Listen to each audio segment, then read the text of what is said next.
Assalamualaikum warahmatullahi wabarakatuh.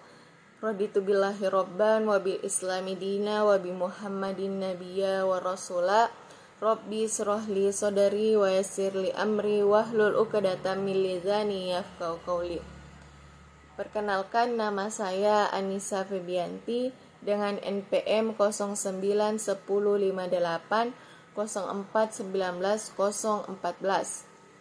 Jurusan Ilmu Administrasi Publik semester 6, Fakultas Ilmu Sosial dan Ilmu Politik, Universitas Muhammadiyah Sidenreng Rapa. Baik, pada video kali ini saya akan menjelaskan tentang manajemen strategis. Yang pertama, pengertian manajemen strategis. Menurut Wikipedia, manajemen strategis adalah seni dan ilmu penyusunan, penerapan, dan pengevaluasian keputusan-keputusan. Manajemen strategis berfokus pada proses penetapan tujuan organisasi, pengembangan kebijakan, dan perencanaan untuk mencapai sasaran, serta mengalokasikan sumber daya untuk menerapkan kebijakan dan merencanakan pencapaian tujuan organisasi. Manajemen strategis berbicara tentang gambaran besar. Inti dari manajemen strategis adalah yang pertama mengidentifikasi tujuan organisasi, yang kedua sumber dayanya, dan bagaimana sumber daya yang ada tersebut dapat digunakan secara paling efektif untuk memenuhi tujuan strategis. Pentingnya manajemen strategis.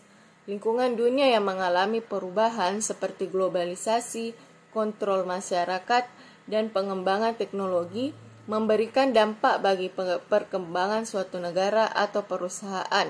Diperlukan agar pemerintah dan perusahaan tidak membuat kebijakan yang mengabaikan kepentingan masyarakat. Selain itu, dalam pengambilan keputusan yang disesuaikan antara kemampuan yang dimiliki dan lingkungan yang ada di sekitar sangat diperlukan.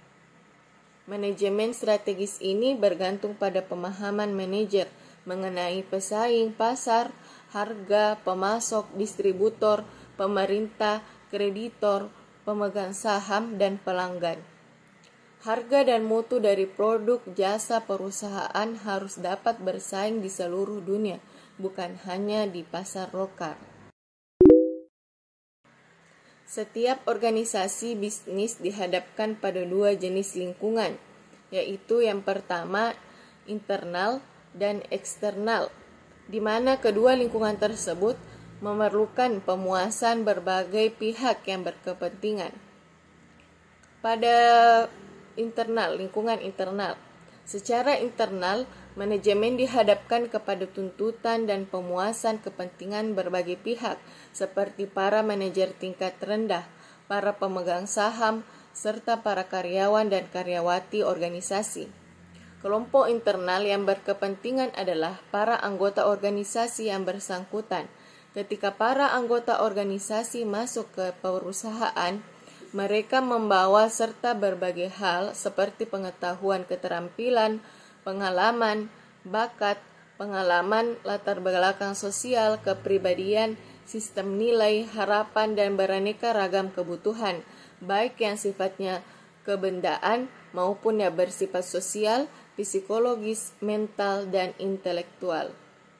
Maupun dari eksternal, lingkungan eksternal, yaitu di luar organisasi terdapat berbagai kelompok yang berkepentingan yang juga harus dipuaskan oleh manajemen puncak. Yang pertama, para pemasok.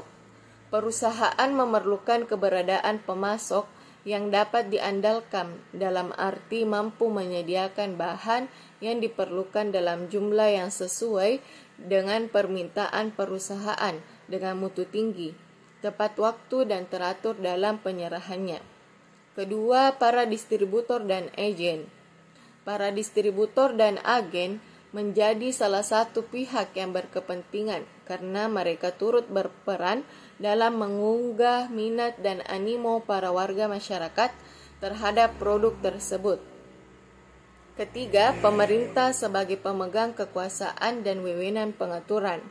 Pemerintah menjadi pihak yang berkepentingan dengan berbagai pertimbangan. Baik, itulah tadi video dari saya, semoga bermanfaat. Billahi fisabilil haq, fastabiqul khairat. Assalamualaikum warahmatullahi wabarakatuh.